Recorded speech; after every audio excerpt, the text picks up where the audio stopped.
Nakita nyo ho doon sa ating thumbnail kung sino-sino yung mga Marines na bumaliktad. Ang problema ho dito mga kababayan, paano ho nila masisikmura na kainin yung perang pinambayad sa kanila, gayong alam naman nila na yung mga dinideliver lang mali-maliit ang pera, galing yun sa flood control. Ngayon yung kanilang tatanggapin na pera, kanino man gagaling yan? Natural doon din sa flood control. Kaya safe to say na itong mga bumaliktad na Marines na to, sila din ho, pwede nating tawaging mga kurakot ngayong mga panahon na to. Saan ba kukuha ng pera pambayad na 22 million, 25 million daw, 8 million daw ang binayad sa kanila? Ang bottom line dito, bago nagkaroon ng pag-recant ng kanilang mga testimonya, nagkaroon ho muna ng bayaran. Pero bago yan, isang like at isang subscribe. Masaya na ho tayo dyan at sa mga gusto sumali sa ating community, yung join button nandiyan lang ho sa baba. Ito na ho, si Atty. Levi Balikod. Nagtanong kung pwede na kayo by 7 p.m. or 8 p.m. para sa natin. Pwede pa show Ang date niyan, August 6. So last August 6 pa siya yung may last na... O yung deadline supposed to be. 8 p.m. of August 6 ang deadline nila. Can you see the message? Okay lang po. Sorry po. Sir, ano yung pinapertain ng offer? Is it, ano sir, million ba yung usapan? Ito. Tingnan nyo ito. Hanggang ngayong gabi na lang ang chance. No? Ngayon hanggang gabi na lang ngayon ang chance para mag-recant. Ng August 6 para tanggapin nila yung offer. No? Ito yung offer. Magkano naman po yung offer, Tony? May kwan kasi ito, sharing. May share yung nakikinegotiate. May share yung tatanggap. No? Sir, for the record, sino yung nag-alok nito, sir? Pwede ba nating pangalanan? Ibibigay namin lahat ito sa press con. Pero hanapin ko yung... ito. Nakita. Kasi pinapasakay nila yung kanina, nagte-text. Copy sir, salamat. Magkano daw ibigay nila sir? 8 million. Each, sir, each. 8 million each? Like 14? Yun ang ino-offer. Dito sa kwan lang, sa ka-text niya. Attorney, pwede niya po ilagay sa dictative report. Ganyan po yung dictative report. Attorney yung ka-text niya, is it official? Is it... Retired ito. Retired na military officer. Yeah. Tama po, Attorney. So, pag nag-usap kami ni Ombudsman, Wala na yan, attorney. Pinasyalan nga kagyat nitong si Eric Sylvester kung si Ombudsman pagkatapos ng nagkaroon ng pagbawi sa mga sinumpaang salaysay nitong mga 18 Marine na to. Ito, pakinggan natin ng mga kanilang mga kasama kung anong magiging mga punto de vista nila na yan. Diyan siya ginawang pag-recant ng iba sa kanilang mga kasama. Suportahan natin kung gusto niyo magpatid ng suporta dito sa mga 18 Marines. Ay, 14 na lang pala, 14 Marines. Wala man ho tayong milyon, wala man ho tayong daang milyon, wala man ho tayong, di ba? Yung lang, panalangin, tapos suporta kung ano man may papahatid nyo dito sa mga 14 Marine na to, Brave 14, kayo na hong bahala dyan, di ba? Punta ho kayo sa FB page nitong si Ma'am, ano pangalan ito? Ma'am, punta ho kayo kay Ma'am Kifi Chu. Doon sa Facebook ho niya na doon yung instruction paano ho kayo makakatulong. Nagpasilaw kayo sa kanyang halaga. Kung pera lang yan mga kapatid, mga kasama ko sa Marine. Dapat hindi kayo nagpasilaw, hindi nyo pinagpalit ang ating pinaglalabang ngayon. Para sa bayan. Para sa ating bayan, para sa kinabukasan nating mga anak. Dapat hindi kayo tumayag na kukunin lang yung mga ganyan na bigyan lang kayo ng konting pera, bumalitan na kayo. Anong klaseng kayong Marines pa naman kayo? Sinira yung imahe ng Marines. Kaya dapat sa inyo, may kalalagyan din kayo balang-balang. Nako. Hindi natuwa itong ating team leader. Team leader ho na atan niya, kung di ako nagkakamali. Hindi ho siya natuwa dito sa ginawa ng kayong mga kasama na to. May kalalagyan din kayo. Mabigat ho yun para sabihin yun ng kapwa Marines ko, mabigat ho yun. Magkita-kita pa rin tayo mga kapatid. Salamat sir. Wala ba kayong naramdaman itong mga nakarang araw na parang may something na sa mga kasama niyong apat? Nung nakarang araw, yung dalawang kasama namin, talagang nararamdaman namin kasi kakaiba na yung mga kanilang pinapakita sa amin na mayroon silang kinokontak, mayroon silang kausap lagi sa cellphone. Pagka lumapit kami, lumalayo sila, minsan ginawa nila yung cellphone. So yun parang naramdaman namin. So hindi namin pinansin yun. Gawa ng bilang Marines o bilang kasama sa nagpalaban sa ating bayan, nagpalaban sa korupsyon. Hinayaan lang namin. Pero nung gabi, talagang umalis sila na hindi nagpaalam at pumunta sila sa mga nanuhol sa kanila para tumanggap ng konting halaga at ipagpalit ng kanilang mga kaibigan. Tapos bilang sa petition, nakatid sila. Ito yung pangatlo na ito. Humingi pa sila ng tawad yung kay Atty. Dahil nagawa nila yung una. Pangalawa, okay pa rin. Pero yung pangatlo, tinuluyan na. Halaga. Pinagpalit nila yung dignidad nila sa malaking halaga. Hindi lang ito, barya. Hindi lang 100,000 kung 18 million. Malaking halaga ang binigay sa kanila. Tapos nagpa-respond sila, naka-Christmas na. Samantalang lumalabas naman po kami. Hindi naman kami naka-Christmas Sila talagang balot na balot. Pero kahit balot na balot sila, alikot pa lang nila, alam na namin sila kung sino sila. Ngayon, taong bayan na ang mag-ano sa kanila, mag-usga. Share nyo itong video na to kasi nagtakip sila ng mukha eh. Nagpayon lang pakita yung pagmumukha nitong mga Marines na to. Eh, share nyo para makita ng mga kababayan natin kung sino-sino ba itong mga kumag. Yun ang katotohanan. Kaya siguro ano na, Panginoon na lang siguro mag ano sa kanila. Tama ba yung ginawa nila dahil ang daming sambay ng Pilipino na umaasa sa 18X Marines. Ngayon 14 na lang. Sa totoo lang po, proud ako eh sa Marines dahil nakasali na ako dito. Army ko ako. Proud ako dyan sa ano, sa pinaglalaban. Kaso may bumitaw eh. Pero hanggang huli 14 pa naman kami.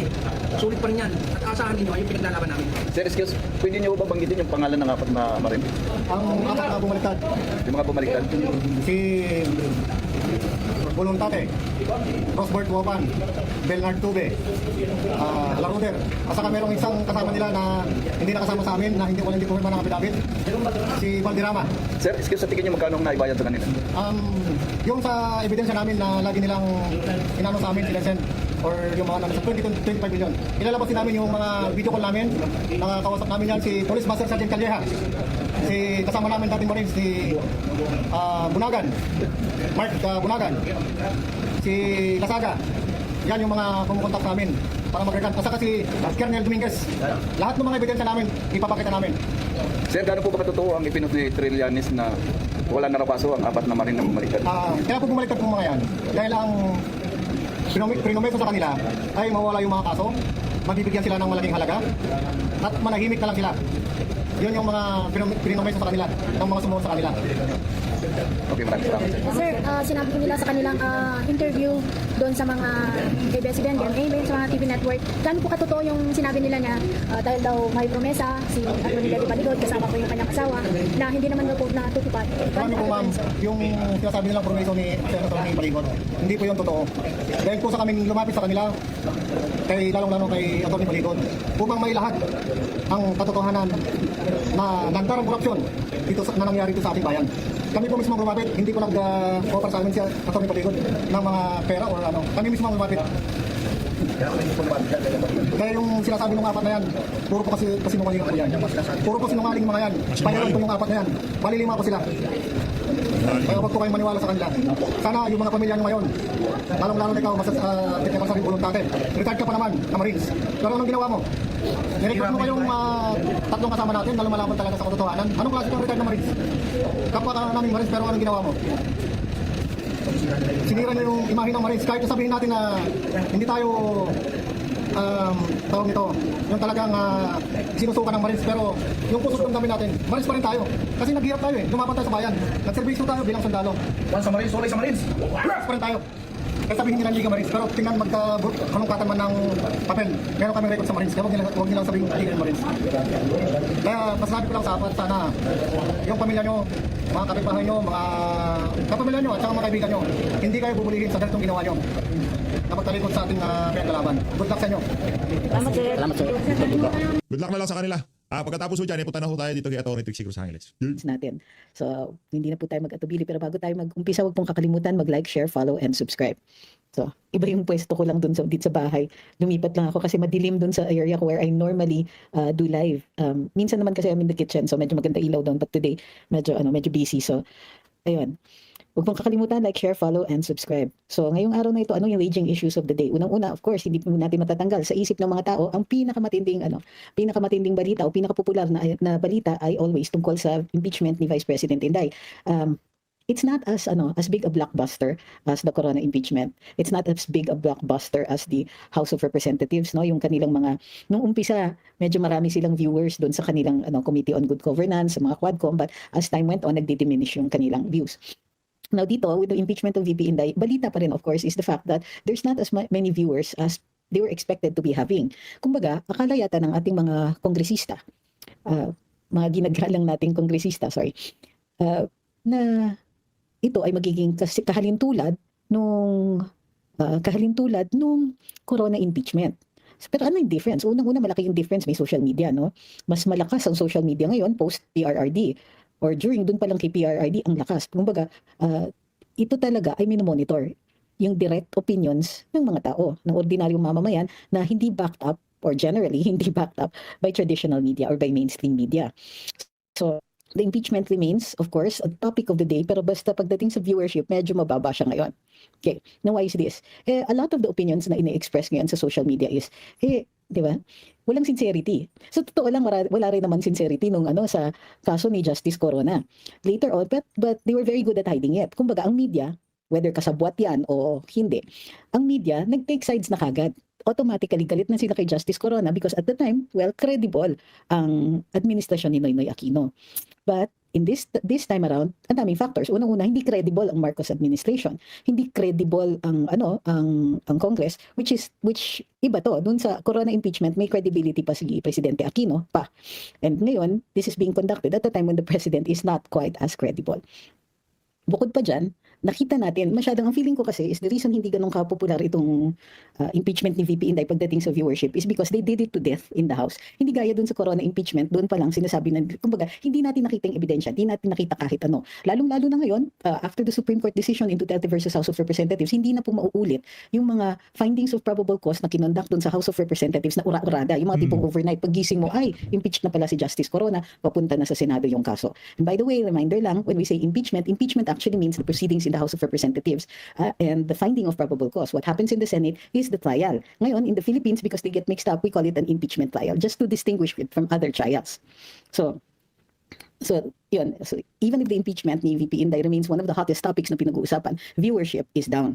And as a matter of fact, di ba, ang nakikita rin kasi natin, it might also be a factor na ang daming trolls doon sa comment section. So any true discussion might not be, it's not conducive in the live feeds. That being said, may ibang mga issues na of course humaragsa. At this point, marami nang lumalabas na mga evaluations tungkol doon sa testimony ni Attorney Wamil. Nung inintroduce yan, and in fact, binomonitor ko yung ibang mga comments, may mga supporters, si VP Inday, na medyo kinakabahan, sabi nila, COA na to, mag-testify ang COA. What if they find something wrong and then they make a big deal out of it? As a matter of fact, that's what exactly happened.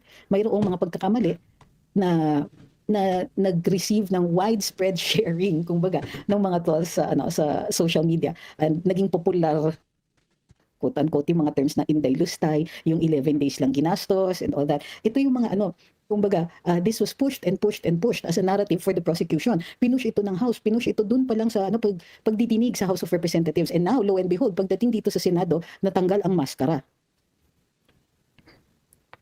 So, suddenly, hindi na to ang venue, di ba? Hindi na ito madali i-twist, hindi na ito madali kumbaga, in the House kasi, yung pagdidinig was an inquiry. Ano yung inquiry? Inquisitorial yung method.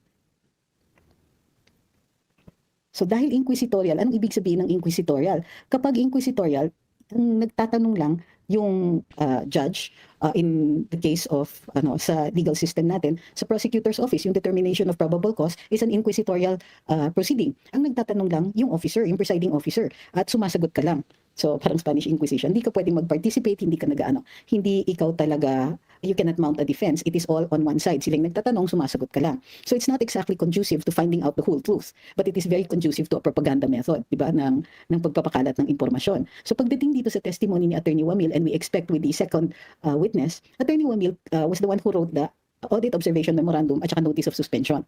So these are temporary measures. Kumbaga, these are not final decisions. What is an AOM? Ibig sabihin, may nakita kaming mga mali. Merong kulang ang liquidation niyo dito, kulang ang bakit ganito yung ginamit niyo na method. So what is an AOM? Observation, may nakita kaming ganon, explain nyo, o kaya punuin niyo yung kulang. So presenting the AOM as though it were evidence of something final already was a mistake on the part of the prosecution. Tingin ko mali sila doon. But they were probably doing it for shock value. Kasi si Wamil ngay nag-suspend ng 125 million, and paglabas ng final notice of this, yung final notice of disallowance from the Commission on Audit, about half lang ang disallow. So nakikita na natin na doon pa lang sa may major discrepancies between the findings of the audit observation memorandum, notice of suspension, and the final decision or the decision of the Commission on Audit, which now is being questioned before the appropriate venue. Kung di po ako nagkakamali, sa Supreme Court nila kini-question yan. Okay.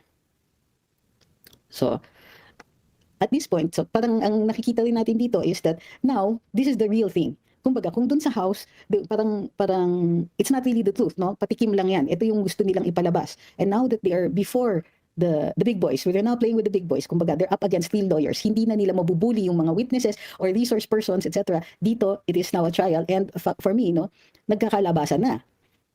My initial fear was that trial itself might not be handled correctly and hindi talaga lalabas ang katotohanan. But here we are seeing much of what we had already been saying. Matagal na naming sinasabi ito na hindi final ang findings dyan, hindi lalong-lalo na sa AOM.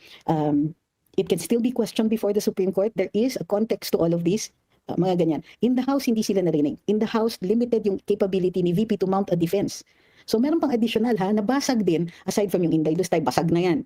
Anong lustay? Tignan ninyo, ano yung pinambili? Gamot. Pinang-reward sa mga confidential informants.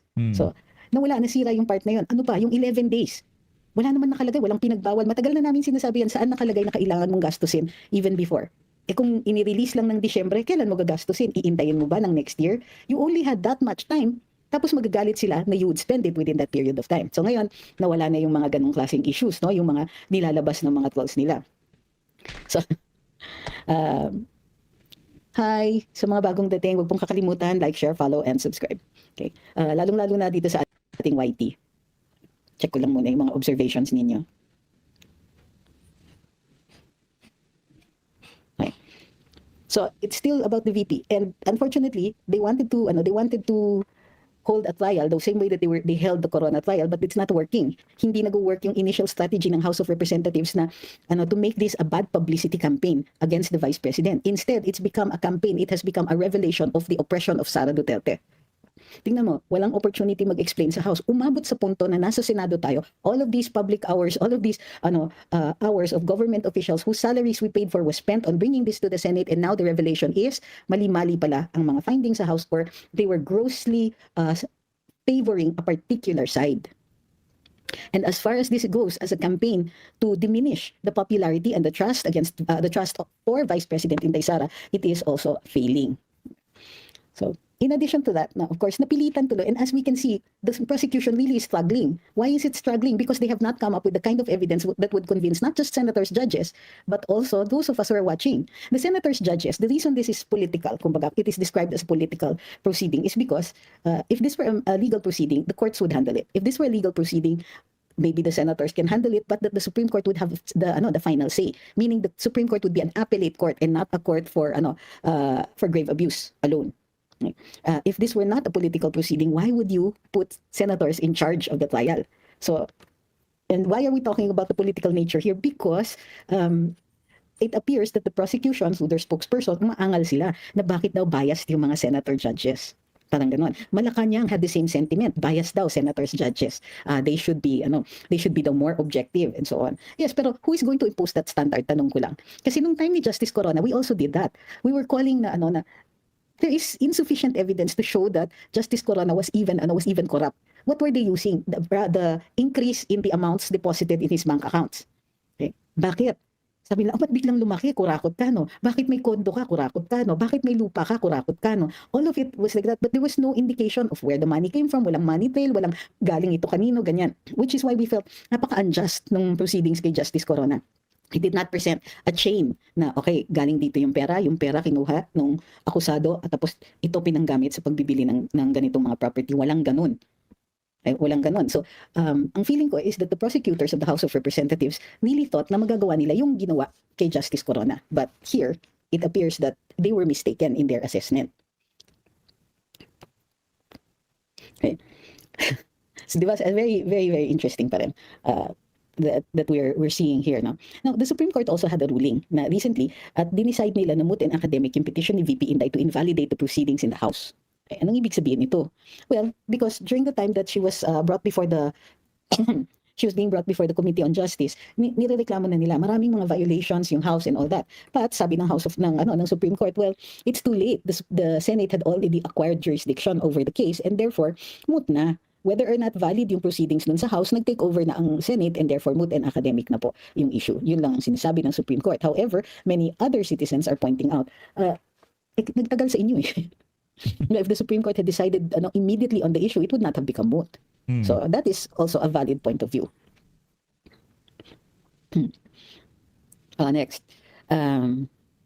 Of course, nagka-issue dun sa of course, during the proceedings in the Senate, may mga ibang mga side issues that are coming up, such as yung acknowledgement receipts. So that's another thing na medyo nabasag.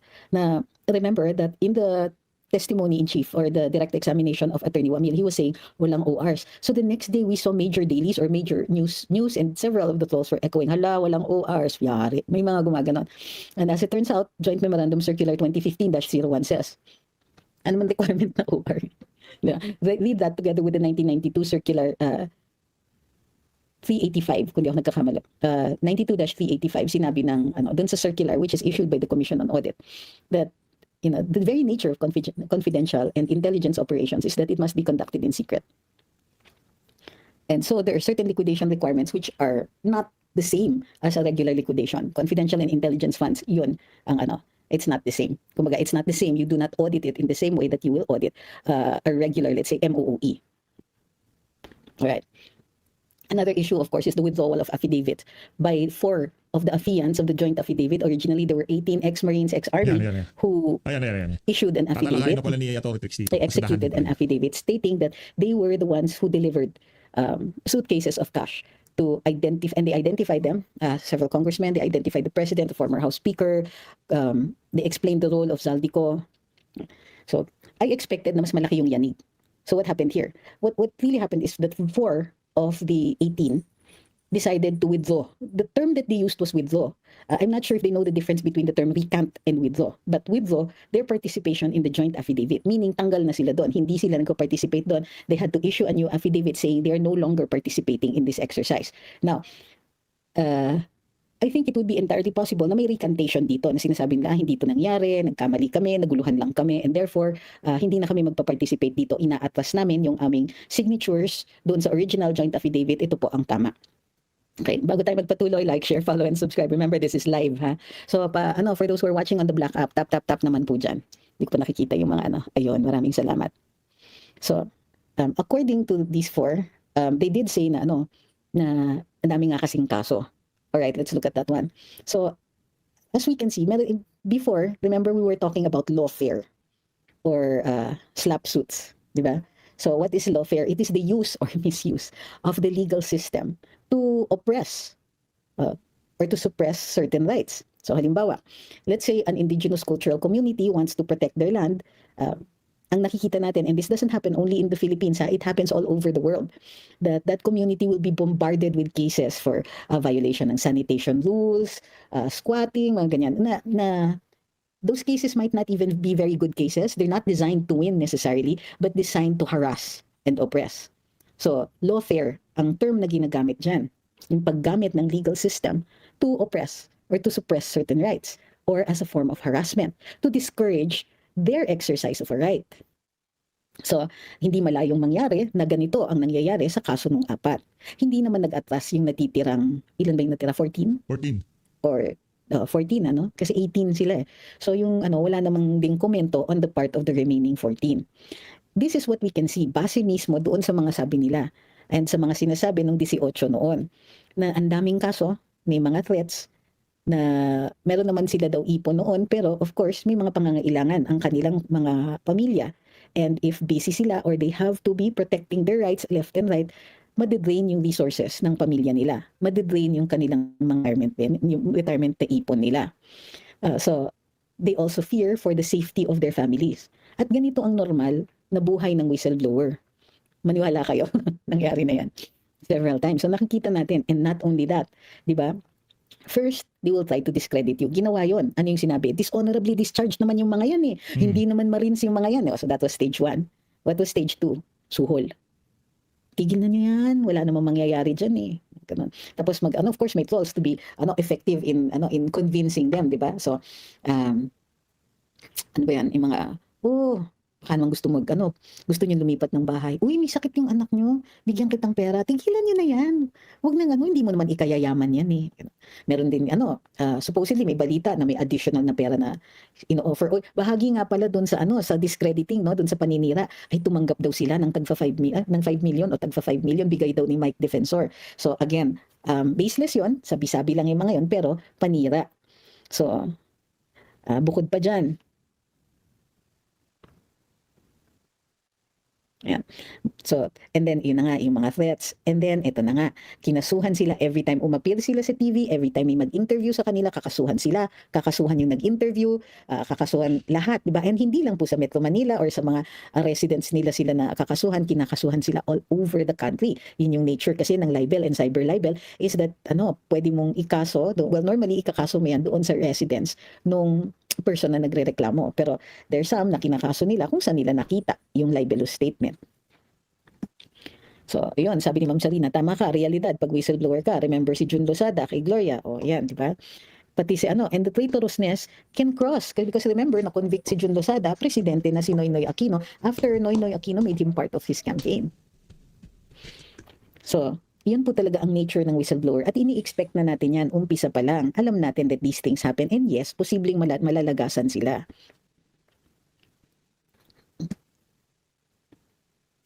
May hearing kanina? Ano yung hearing kanina? Sandali, kasi iba yung time zone ko.